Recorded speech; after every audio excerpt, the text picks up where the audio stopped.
Salam əziz şagirdlər, hər birinizi xoş gördük. Bu video izahda 16 noyabr 2025-ci ildə zirvə kurslarının keçirdiyi blok sınaq imtahanının testlərinə baxacağıq və bu test 10-cu siniflər üçündür, həm 1-ci qrup, həm də 4-cü qruplar üçün. Və sonda da 4-cü qruplara düşmüş situasiya məsələlərinin izahlarını verəcəm. Gəlin başlayaq 31 nömrəli məsələdən. 31 nömrəli məsələdə deyilir ki, sürətin proyeksiyası zaman qrafikinə əsasən t bərabərdir 50 saniyə olan anda avtomobillər arasındakı məsafəni hesablayın. Başlanğıcda avtomobillər eyni nöqtədən hərəkətə başlamışlar. Deməli, biz sürət zaman qrafikinə nəzər salsaq, görürük ki, burada cisimlərin hər ikisinin sürətləri müsbətdir. Deməli, hər iki hərəkət x istiqamətindədir. Yəni, hər iki cisim eyni istiqamətli hərəkət edir. Və biz eyni istiqamətli hərəkətdə nisbi sürətin tapılmasını artıq biz bilirik. Nisbi sürəti taparkən eyni istiqamətli hərəkətdə sürətlər bir-birindən çıxılmalıdır. Məsələn, gəlin biz burada V2-ni 25, V1-i də 15 götürək. Onda V2 çıxılsın V1 nisbi sürət bərabər olacaq. 25-dən 15-ini çıxarıq, olar 10 metr bölünsün saniyə. Və 50 saniyə sonra bunlar arasındakı məsafəni hesablamaq istəyiriksə, S bərabərdir. V nisbi sürət vurulsun T düsturu ilə hesablanacaq. Onda S bərabərdir. Nisbi sürətimiz 10, zaman 50 saniyə verilib və cavabımız olacaq 500 metr. A variantı. 32 nömrəli məsələyə baxaq. Sürətin proyeksiyası zaman qrafiki verilmişdir. 20 saniyə ərzində cisim neçə metr məsafə getmişdir. Deməli, sürət zaman qrafikində qrafikin altında qalan fiqurun sahəsi bizə yolu və yaxud da yer dəyişməni verəcək. Burada 2 dənə fiquru var qrafikin altında gördüyümüz kimi. İkisi də düzbucaqlı, üçbucaqdır. Bizdən məsələdə məsafəni soruşur və yer dəyişmə ilə yolun fərqi ondan ibarətdir ki, biz bu fiqurların sahəsini tapdıqdan sonra əgər yol lazımdırsa bizə, yolu biz modulca, yəni sahələri modulca toplamalıyıq. Yer dəyişməni soruşsaydı əgər elə modulsuz, yəni sahələri necə tapırıqsa, elə o şəkildə də toplamalıyıq. Gəlin burada yuxarıdakı fiqurun sahəsini tapaq. Buna deyək S1. Burada biz görürük ki, düzbucaqlı üçbucaqda burada katetlərdən biri 10-a bərabərdir. Çünki burada 10-dan başlayır, 20-də bitir. Və hündürlük də burada, yəni digər katet 30-a bərabərdir. Onda düsturumuza əsasən 2-də 1 vurulsun, 10 vurulsun 30. Bu eləyəcək bizdə 150 metr. Daha sonra aşağıdakı fiqurun sahəsini tapacağıq. Təbii ki, bu sahə mənfi olacaq. Deməli, yazacağıq 2-də 1 vurulsun. Oturacaq burada 0-dan 10-a gəlib 10-dur. Hündürlük isə mənfi 20-dir. Mənfini nəzərə almalıyıq. Deməli, burada cavabımız olacaq mənfi 100 metr. Daha sonra bizdən əgər yer dəyişməni soruşsaydı, biz dedik ki, fiqurları, yəni mənfini nəzərə almaqla fiqurların sahəsini tapa bilərdik. Lakin yolu soruşduğu üçün, məsafəni soruşduğu üçün artıq məsafə mənfi ola bilməz. Ona görə də biz bu sahələri modulca toplamalıyıq. Deməli, S bərabər olacaq burada. Modulda S1 üstə gələk, modulda S2 bərabərdir 150 üstə gələk 100, bu da elədir 250 metr. Cavabımız oldu burada Y variantı. 33 nömrəli məsələ. İki kürənin qarşılıqlı təsiri zamanı aldığı təcillərin modulları nisbəti A2 bölünsün A1 3-dür. Birinci kürənin kütləsi 15 kiloqramdır. İkinci kürənin kütləsini hesablayın. Biz bilirik ki, cismin təcili kütlə ilə tərs mütənasib asılıdır Newtonun ikinci qanununa əsasən. Yəni, A2 bölünsün A1 bərabər olmalıdır M1 bölünsün M2-yə. Deməli, A2 bölünsün A1 3-ə bərabərdir. Onda M1 bölünsün M2 də 3-dür. və birinci kürənin kütləsini verib bizə 15 bölünsün M2 bərabərdir 3. Buradan biz M2-ni tapsaq 15-i 3-ə bölərik, qalacaq 5 kiloqram. Cavab olacaq burada D variantı. 37 nömrəli məsələ. Cisimlərin ətalətliyini xarakterizə edən fiziki kəmiyyət təbii ki, kütlədir. Cavab oldu Y variantı. 35. İki maddi nöqtə arasındakı məsafə 4 metrdir. Onlar arasındakı məsafəni 8 metr artırdıqda cazibə qüvvəsi necə dəyişər? Biz məsafəni R hərfi ilə işarə eləmişik. Əvvəlcə R1-imiz 4 metr. R2 nə qədər olacaq? Baxın, deyir 8 metr artırdıqda. Yəni, əvvəlcə 4-dür. 8 metr artırsaq, 4 üstə gələk 8 bərabərdir 12 metr olar. Yəni, buradan artıq görürük ki, biz əvvəlcə məsafə 4 metr idi, sonra 12 metr oldu. Yəni, məsafə neçə dəfə artdı? R 3 dəfə burada artdı. Cazibə qüvvəsi necə dəyişərdir? Cazibə qüvvəsinin düsturu F bərabərdir J, M1 vurulsun M2 bölünsün R-in kvadratıdır. Yəni, cazibə qüvvəsi cisimlər arasındakı məsafənin kvadratı ilə tərs mütənasib asılıdır. Məsafə burada 3 dəfə artdısa, cazibə qüvvəsi onda 9 dəfə, yəni 3-ün kvadratı dəfə azalacaq. Cavab oldu D variantı. 36. Qravitasiya sabitinin vahidinin BC-də əsas vahidlərlə ifadəsi hansıdır? Qravitasiya sabiti, bayaq düsturu yazdıq, baxın burada.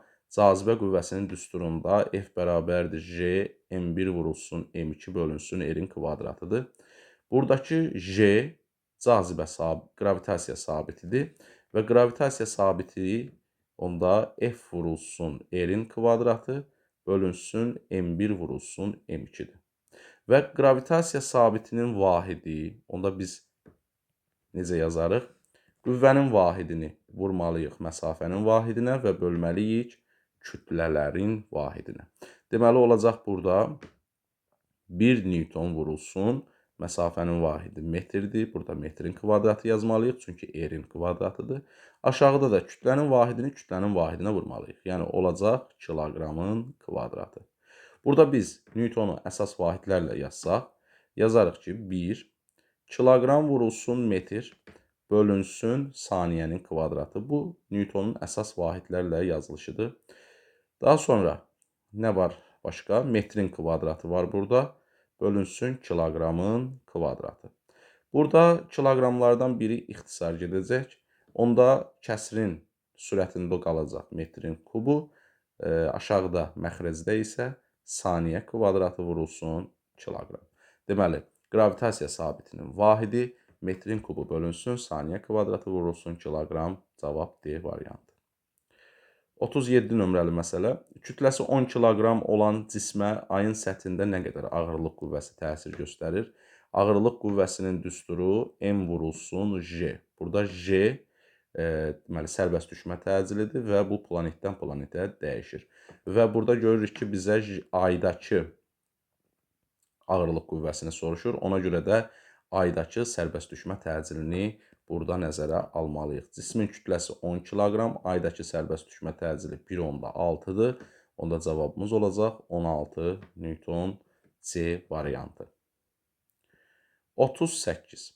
Sabit qüvvə təsir edən cismin təcilinin onun kütləsindən asılılıq qrafiki verilmişdir. B nöqtəsinə uyğun təcilin qiyməti nəyə bərabərdir? Deməli, burada gəlin A1-i 20 qəbul eləyək. Bizdən A2-ni soruşur sual. Deməli, M1 burada olacaq 4 kiloqram, M2 də 8 kiloqram.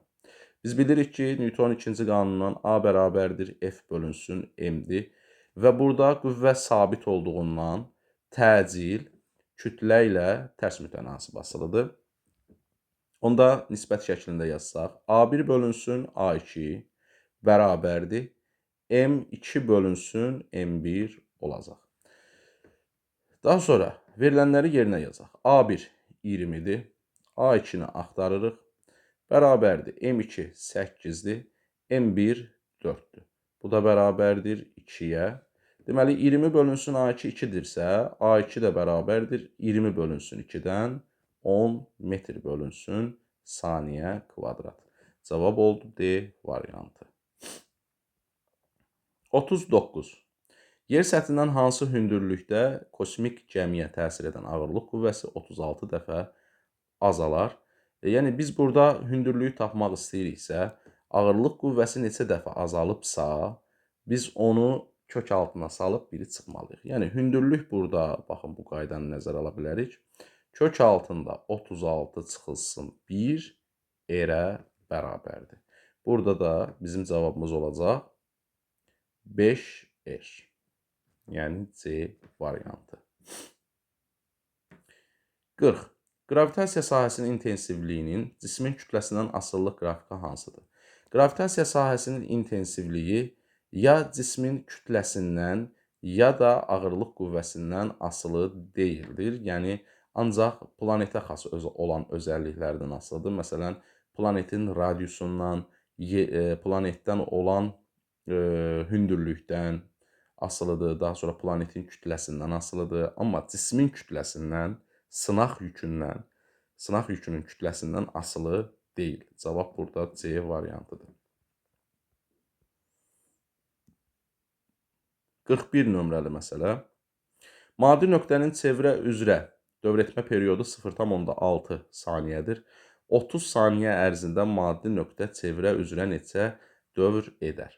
Deməli, zamanı bizə verib burada 0,6 saniyə. Daha doğrusu burada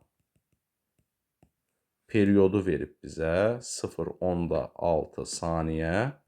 Zamanı isə verib 30 saniyə. Və bizdən soruşur dövrlərin sayını. Deməli, periodun düsturundan biz bilirik ki, period bir dövrə sərf olunan zamandır. Yəni, buradakı n-i tapsaq, n bərabər olur t bölünsün period. T-ni 30, periodu da 0,6 verib. Deməli, cavabımız olacaq 30-u biz 0,6-ya bölsək, cavab olacaq 50 dövr. Cavab olacaq, deməli, C variantı. 42 nömrəli məsələ. Deməli, 900 kiloqram bölünsün metrin kubunu, qram bölünsün santimetr kubuna çevirin. Deməli, 900 kiloqram bölünsün metrin kubu bərabərdir. 900 qaldı yerində. Burada sanki 1 kiloqramdır, burada da 1 metrdir. 1 kiloqramımız neçə qramdır? Təbii ki, 1000 qram. Onda biz kiloqramın yerinə 1000 qram yaza bilərik. Və 1 metrin kubu. 1 metrimiz 100 santimetrdir. 1 metrin kubu isə olacaq 10 üstü 6 santimetrin kubu. Deməli, buradan ixtisarlarımızı aparsaq, yuxarıda görürük ki, 1, 2, 3, 4, 5 dənə sıfır var. Aşağıdakı 10 üstü 6 ilə ixtisar gedəcək. Aşağıda bir dənə 10 qalacaq. Deməli, 9 bölünsün 10, qram bölünsün santimetrin kubu. Bu da eləyir 0,9. Cavab oldu. Burada da C variantı. 43 nömrəli məsələ. 2 avtomobildən birincinin sürəti 36 km/saat, ikincinin sürəti isə 54 km/saatdır. İkinci avtomobilin birinciyə nəzərən nisbi sürətini metr/saniyə ilə hesablayın. Biz bilirik ki, km/saatdan metr/saniyə keçəndə buradakı ədədi 36-nı və yaxud da 54-ü 18-də 5-ə vurmalıyıq. Yəni, 36-nı 18-də 5-ə vuranda burada eləyəcək 10 metr bölünsün saniyə. Bu bizdə olsun birincinin sürəti.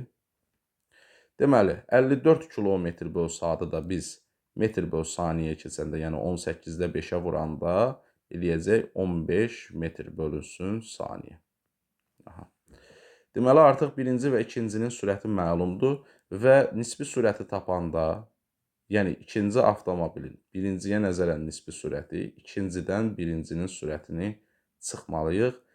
15 çıxılsın 10, cavab eləyəcək 5 metr bölünsün saniyə. D variantı. 44 nömrəli məsələ. Eylerven diaqramına uyğun bəndləri müəyyən edin. Ağırlıq qüvvəsi və qravitasiya sahəsinin intensivliyini verir bizə. Deməli, gəlin bunlar üçün oxşar və fərqli ifadələri seçək. 1. BSD vahidi Newtondur. Təbii ki, ağırlıq qüvvəsinin vahidi qüvvədirsə, vahidi Newtondur. Deməli, 1 yazırıq 1-ə. İkincidə deyir ki, cismin kütləsindən asılı deyil. Biz bayaq da dedik, J sərbəst düşmə təcili və yaxud da qravitasiya sahəsinin intensivliyi cismin kütləsindən asılı deyil. Amma ağırlıq qüvvəsi cismin kütləsindən düz mütənasib asılıdır. Çünki M vurulsun J-dir. Deməli, onda 2 gələcək bu ikinciyə. Yer səthindən uzaqlaşdıqca qiyməti azalır. Həm ağırlıq qüvvəsi, həm də sərbəst düşmə təcili, yəni qravitasiya sahəsinin intensivliyi yer səthindən uzaqlaşdıqca qiyməti azalır. Yəni, yer səthindən olan hündürlükdən tərs mütənasib asılıdır. Bu, hər ikisinə aiddir. BSD vahidi Newton bölünsün kiloqramdır. Təbii ki, bu da qravitasiya sahəsinin intensivliyidir.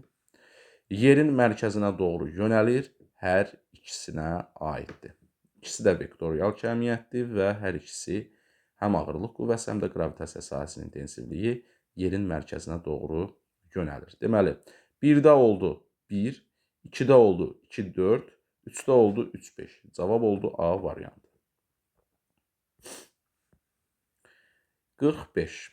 Cisim 50 metr/saniyə başlanğıc sürətlə yuxarı atılmışdır. Atıldıqdan 3 saniyə sonra cisim hansı hündürlükdə olar? Havanın müqaviməti nəzərə alınmır. J 10 metr/saniyə kvadratıdır. Təbii ki, hər hansı bir sürətlə şaquli yuxarı atılan bir cisim yavaşayan hərəkət edir və yavaşayan hərəkətdə də indi biz cismin getdiyi yolu və yaxud da hündürlüyü tapırıq. V0T çıxılsın JT kvadratı bölünsün 2 düsturundan istifadə edə bilərik. V0-ımız 50, zaman 3-dür. Çıxılsın 10 vurulsun T 3-dürsə kvadratı 9 bölünsün 2. 150 çıxılsın, ondan 2 ixtisar geçsə 5 qalsa burada 45 bərabər olacaq 105 metr. Cavab oldu burada Y variantı. Daha doğrusu B variantı 105 metr B-də verilib. 46 nömrəli məsələ. Maddi nöqtə radiusu 40 sm olan çevrə üzrə hərəkət edərək 0,8 saniyə ərzində 180 dərəcə dönür. Onun yer dəyişməyə görə orta sürətini hesablayın. Ümumiyyətlə, yer dəyişməyə görə orta sürət deyirsə, biz yer dəyişməni bölməliyik zamana. Deməli, zaman məlumdur burada, 0,8 saniyə. Amma yer dəyişməmiz məlum deyil. Yer dəyişməni tapmalıyıq. Radiusu bizə 40 sm verib. Radius metrlə ifadə eləsək 0,4 metr olacaq və dönmə bucağını verib 180 dərəcə. Çevrə üzrə bərabər sürətli hərəkətdə əgər cisim 180 dərəcə dönürsə, onda cisim çevrənin yarısını getmişdir deməkdir. Çünki tam çevrə 360 dərəcədir, 180 dərəcə çevrənin yarısıdır. Və cisim deyək A nöqtəsindən başladı və gəldi B nöqtəsinə.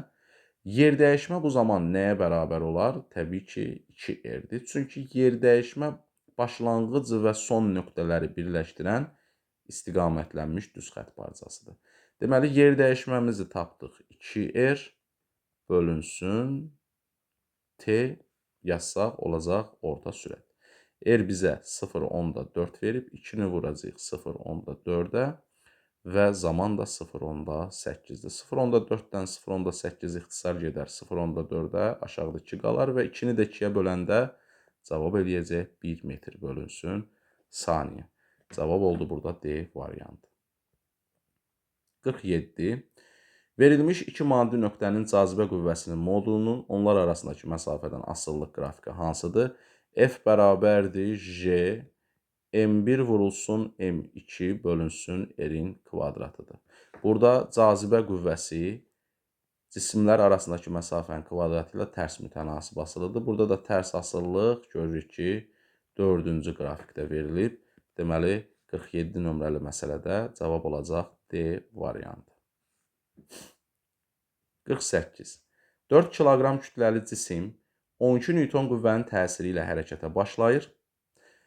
8-ci saniyənin sonunda cismin sürəti nə qədər olar? Kütlə məlumdur, 4 kiloqram. Qüvvə də məlumdur, 12 Newton. Və zaman deyir 8 saniyə olarsa, sürəti V-ni tapın. Burada cismin hərəkətə başlayır deməsi o deməkdir ki, V0 artıq burada 0-a bərabərdir. Onda biz nə edərik? Təcili taparıq birinci. Təbii ki, təcilli hərəkətli cismə qüvvə təsir göstərir. Ona görə təcilli hərəkət olacaq. A bərabər olacaq F bölünsün M-ə. F12 M4 deməli təcilimiz oldu. 3 metr bölünsün saniyə kvadratı. Və sürət düsturunda sürət V0 üstə gələk A vurulsun T-dir. Burada V0 dedik ki, 0-dır. Çünki cisim hərəkətə başlayır deyirsə, V0-ımız 0 olmalıdır. Onda V bərabər olur A vurulsun T-yə. A-nı 3 tapdıq, zamanı bizə 8 verib.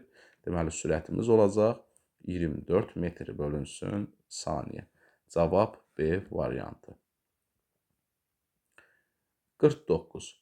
Həcmi 8 kubmetr olan çən neçə kiloqram kütləli kerosin tutar və kerosinin də sıxlığını 800 kiloqram bölünsün metrin kubudur.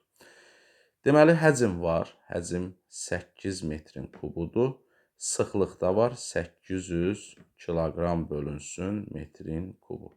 Və biz kütləni tapmaq istəyiriksə, sıxlığı vurmalıyıq həcmə. Yəni, 8 vurulsun 800 eləyəcək 6400 kiloqram. Cavab olacaq Y variantı. 50 nömrəli məsələ. 20 metr böl saniyə başlanğıc sürətlə hərəkət edən avtomobil bərabər yavaşlayan hərəkət edir. Deməli, bərabər yavaşlayan sözünün altından xətt çəkək. Avtomobilin təcili 2 metr böl saniyə kvadrat olarsa, 10 saniyədə onun getdiyi yolu hesablayın. Deməli, biz burada yavaşlayan hərəkət üçün S bərabərdir. V0T çıxılsın, A T kvadratı bölünsün 2 düsturundan istifadə eləməliyik. Niyə çıxılsın? Çünki cisim yavaşlayan hərəkət edir. V0 verib bizə 20, zaman 10-dur. Çıxılsın, təcilimiz 2-dir. Zaman 10-dur, onun kvadratı elədir 100 bölünsün 2. 2-lər ixtisar getsə, deməli 20-ni ona vursaq 200, çıxılsın 100, 200-dən 100-ü çıxanda qalır 100 metr. Cavab burada oldu D variantı. 51 nömrəli məsələ. Müəyyən qüvvə 2 kiloqram kütləli cismə A1 bərabərdir 6 metr böl saniyə kvadrat, 3 kiloqram kütləli cismə isə 4 metr bölünsün saniyə kvadrat təcil verir. Həmin qüvvə hər iki cismə birlikdə nə qədər təcil verər? Burada M1 2 kiloqramdır və cismin təcili, yəni A1 də 6 metr bölünsün saniyə kvadratıdır. M2 nə qədərdir burada? 3 kiloqram verib. Təcili isə A2 4 metr bölünsün saniyə kvadratıdır. Buradan biz qüvvəni tapsaq, qüvvə bərabərdir. M vurulsun A-dır. İstər birinci kütlənin, yəni birinci cismə təsir edən qüvvəni, istər ikinci cismə təsir edən qüvvəni tapsaq, onsuz da eyni qüvvədir. Yəni 2 vur 6 olacaq 12, 3 vur 4 olacaq 12. Fərqi yoxdur, çünki həmən qüvvə hər iki cismə müəyyən təcil verir. 12 Newton. İndi bizə sual nədir? Deyir, hər iki cismə bu qüvvə nə qədər təcil verər? Yəni ikisinə birlikdə nə qədər təcil verər? İkisi birlikdə bunların kütləsi nə qədər olacaq? 2 və 3. Yəni M olacaq burada 5 kiloqram. İkisi bir yerdə. F də dəyişmir, həmən qüvvədir 12 Newton. İndi isə təcili tapmalıyıq. Təcil də bərabərdir F bölünsün M-dir. Yəni 12 bölünsün 5, bu da olacaq 2,4 metr bölünsün saniyə kvadratı. Cavab olacaq burada C variantı. 52. Yusif topa 10 Newton qüvvə ilə zərbə endirir. Top Yusifə nə qədər qüvvə ilə əks təsir göstərər? Newtonun 3-cü qanununa görə biz demişik ki, əgər Yusif topa 10 Newton qüvvə ilə təsir göstərirsə, top da Yusifə həmən qüvvə qədər təsir göstərəcək. Sadəcə qüvvələrin istiqaməti burada fərqli olacaq. Yəni qiymətləri eyni, istiqamətləri əks olan qüvvələrlə təsir göstərəcək. Cavab oldu burada C variantı 10 Newton. 53 nömrəli məsələ, artıq bu məsələlər açıq tipli test tapşırıqlarıdır. Kütləsi 60 kiloqram olan oğlan 500 kiloqram kütləli tərpənməz qayıqdan 5 metr/saniyə sürətlə sahilə tullanır. Bu zaman qayıq nə qədər sürət alır? Bunu da biz Newtonun 3-cü qanununa əsasən həll eləyəcəyik. Biz bilirik ki, qüvvələrin modulları bir-birinə bərabərdir. Yəni bu qarşılıqlı təsir qüvvələridir. Oğlan qayığa təsir göstərir hər hansı bir qüvvə ilə və qayıq da oğlana hər hansı bir qüvvə ilə təsir göstərir. Burada biz M1, yəni F1-in yerinə M1A1, F2-nin yerinə M2A2 yaza bilərik. Buradan deməli M1 bölünsün M2 bərabərdir A2 bölünsün A1. Yəni təcillərin nisbəti ilə tərs asılıdır kütlələr nisbəti və təcil özü nə idi? Sürət dəyişməsi idi. Başlanğıcda biz sürəti 0 götürsək, onda təcil özü sürətlə düz mütənasib asılıdır. Yəni V2 böl V1 yaza bilərik. A bərabərdir, V çıxılsın, V0 bölünsün T'dir. Başlanğıcda sürət 0-dırsa, burada A V-dən düz mütənasib asılıdır. Deməli, biz burada nəyə baxmalıyıq? Deməli, M1 bölünsün M2 bərabər oldu V2 bölünsün V1-ə. Burada oğlanın kütləsi M1 60, qayığın kütləsi 500.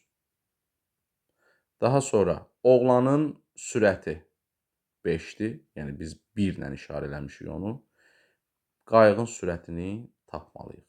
Buradan V2 bərabər olacaq 500, məxrəcdə 5 vurulsun 60.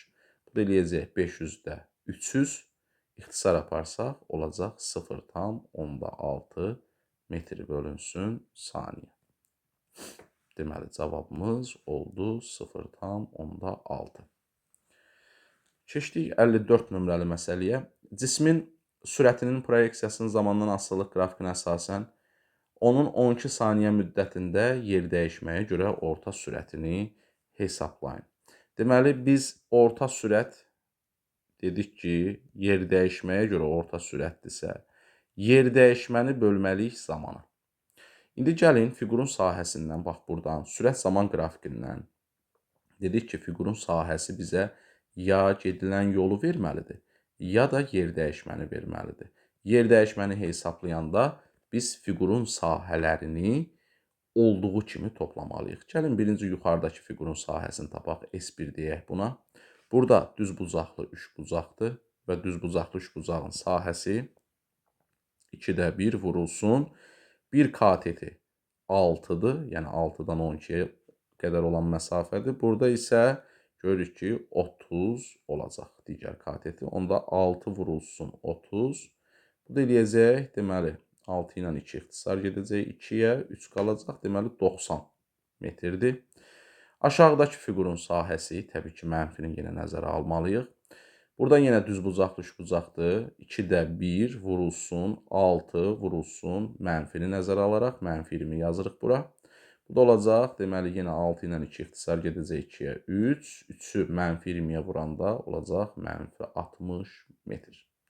Deməli, biz yer dəyişməni tapmaq istəyiriksə, S yer dəyişmə bərabərdir S1 üstə gələk S2. Yenə qeyd edirəm, yer dəyişməni tapırıqsa, burada fiqurların sahələrində mənfini nəzərə almalıyıq. Yəni, S1 90-dır, üstə gələk, S2 mənfi 60-dır və 90 çıxılsın 60 olsa, yer dəyişməmiz olacaq 30 metr. Gətirib orta sürəti tapsaq, yer dəyişmə 30. Zamanımız neçədir? Keçən zaman müddəti 12 saniyədir. 30 böl 12. Deməli, bu da ixtisar gedəcək 6-ya. Yuxarıda qalacaq sürətdə 5. Aşağıda qalacaq 2. 5-i 2-yə böləndə 2,5 metr bölünsün saniyə.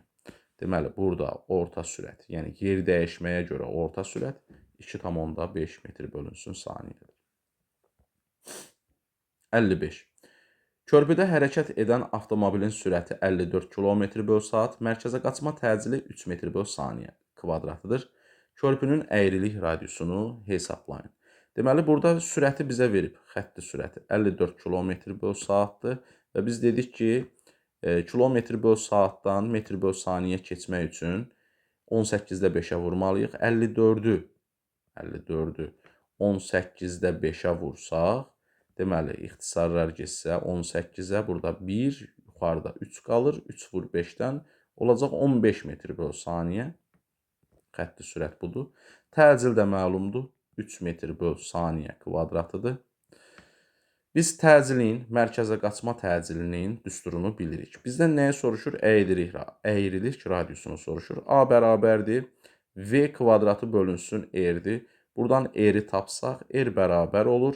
V kvadratı bölünsün A-ya. V-ni biz tapdıq 15. 15-in kvadratı eləyəcək 225. A da var 3-dür. Deməli, biz bunu hesaplamalıyıq. Eləyəcək 75 metr. Deməli, burada bizim cavabımız oldu 75 metr. Yəni, radius 75 metrə bərabərdir. 56 nömrəli məsələ. Qayığın durğun suya nəzərən sürəti 12 metr/saniyə, çayın axın sürəti 3 metr/saniyədir. Qayığın çay yuxarı 1 dəqiqə ərzində getdiyi yolu hesablayın. Deməli, qayığın sürəti 12 metr/saniyə verilib bizə. Çayın sürəti 3 metr/saniyə verilib. Zaman da verilib bizə 1 dəqiqə. 1 dəqiqəni biz saniyəyə çevirməliyik. Eləyəcək 60 saniyə. Və yolu soruşur bizdən və qayığın çay yuxarı yolunu, yəni çay istiqamətindəki yolunu soruşur. Qayıq çay istiqamətində üzür. Bu zaman S bərabərdir. Nisbi sürət vurulsun T-dir. Əgər qayıq çay istiqamətində üzürsə, onda biz qayığın sürəti ilə çayın sürətini toplamalıyıq. Nisbi sürəti taparkən, yəni V qayıq üstə gələk V çay vurulsun T olmalıdır. Deməli, qayığın sürəti 12, çayın sürəti 3-dür. Onda olacaq nisbi sürət 15. Zaman da 1 dəqiqə, yəni 60 saniyədir. Bu da olacaq 900 metr. Cavabı kilometrlə istəyir. Ona görə biz 900 metri kilometrə çevirmək üçün 1000-ə bölməliyik. Bu da eləyəcək 0,9 kilometr. Cavab oldu 10,9 kilometr. 57. Uyğunluğu müəyyən edin. Çevrənin radiusu, dövrətmə periodu və dövrətmə tezliyi. A-da deyilir, saniyə ilə ifadə olunur. Təbii ki, bu perioddur. Period çünki vahid bir dövrə sərf olunan zamandır. Zamandırsa, deməli, vahidi saniyədir. Onda A getdi dövrətmə perioduna. Vahid zamandakı dövrlərin sayıdır. Bu, təbii ki, tezlikdir. Çünki tezlik demişik ki, vahid zamandakı dövrlərin sayına bərabərdir. Onda 3-ə də B yaza bilərik. Bir tam dövrə sərf olunan zamandır. Bunu bayaq da dedik. Period bir tam dövrə sərf olunan zamandır. Yəni, kiçik D bölünsün N. Deməli, onda C 2-yə yazılır. 1 bölünsün saniyə ilə ifadə olunur. Bu da tezliyin vahididir. 3-ə D yazacaq. Metr ilə ifadə olunur. Təbii ki, çevrənin radiusu. Onda cavabımız oldu 1Y, 2AC, 3BD. 58 nömrəli məsələ. T bərabərdir 0 anında eyni yerdən hərəkətə başlayan asıllıq qrafikləri verilmişdir. Hərəkətə başlayan andan 0,5 dəqiqə sonra cisimlər arasındakı məsafəni hesablayın. Və biz burada görürük ki, birinci cisim, yəni, baxın, başlanğıc sürəti 12 olan cisim X ox istiqamətində hərəkət edir və bunun getdiyi yol bu fiqurun sahəsidir. Buna deyək S1. Sonra aşağıdakı, yəni başlanğıc sürəti mənfi 15 olan cisim isə X oxunun əksi istiqamətdə hərəkət edir və bunun da getdiyi yol, baxın, aşağıdakı fiqurun sahəsinə bərabərdir. Və bunlar əks istiqamətdə hərəkət edirlər. eyni nöqtədən hərəkətə başlayırlar. Deməli, biz bunlar arasındakı məsafəni hesablamaq üçün, baxın, S1 ilə S2-ni tapıb toplamalıyıq. Və yaxud da elə birbaşa, baxın, buradakı böyük üçbucağın sahəsini tapsaq, onsuz da bizə bu hər iki fiqurun sahələri cəmini verəcək. Deməli, burada üçbucağımızın oturacağı, baxın, 12-dən -15-ə gəlib, yəni bu məsafə bizə neçəni verəcək? Bax, buradan bura məsafə. Deməli, 12 üstə gələk 15, 27-dir. Hündürlük nə qədərdir? 0,5 dəqiqədir burada. Biz bunu saniyə çevirməliyik. Bu da 30 saniyə eləyəcək. Deməli, indi gəlin üçbucağın burada sahəsini tapaq. Üçbucağın sahəsi 2də 1 AH-dır. 2də 1 vurulsun, oturacaq 27-dir. Hündürlük isə 30-dur. Deməli, 27-ni biz 30-a vurmalıyıq. Buradan 30-la 2 ixtisar gedəcək. Yuxarıda burada 15 qalacaq. 27-ni 15-ə vuraq. Deməli, 27 vur 15. Deməli, 5-i 7-yə 35, 13, 7, burada da olacaq 3. Daha doğrusu 2. Toplasaq eləyəcək 5, 0, 4, 405 metr. Cisimlər arasındakı məsafə. 59. 0,5 saniyə üstü mənfi bir tezliklə çevrə üzrə bərabər sürətlə hərəkət edən cismin sürət dəyişməsinin modulu nə qədər vaxtdan sonra onun sürətindən 2 dəfə böyük olar? Deməli, tezlik var 0,5 saniyə üstü mənfi 1-dir. Və bizdən nəyə soruşur? Nə qədər vaxtdan sonra, deməli, zamanı tapmalıyıq. Sürət dəyişməsinin modulu, yəni delta V, nə qədər vaxtdan sonra onun sürətindən 2 dəfə böyük olar, yəni 2V-yə bərabər olar.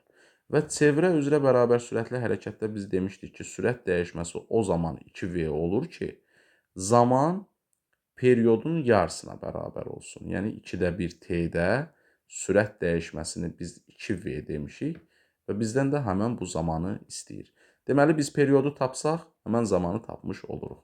Burada tezlik var bizdə və tezlik bilirik ki, periodla tərs mütənasib asılıdır. Onda period bərabərdir 1 bölünsün tezlik. 1 bölünsün 0,5. Bu da eləyəcək 2 saniyə. Deməli, T-ni gətirib yuxarıda baxın burada yerinə qoysaq, yəni periodu, onda olacaq 2də 1 vurulsun periodun yerinə 2 yazsaq, 2-lər ixtisar getdi, cavab olacaq 1 saniyə. 59 nömrəli məsələnin cavabı. 60. Yer səthindən 3 r yüksəklikdə cismə təsir edən ağırlıq qüvvəsi 20 Newtondur. Bu cismin kütləsini hesablayın.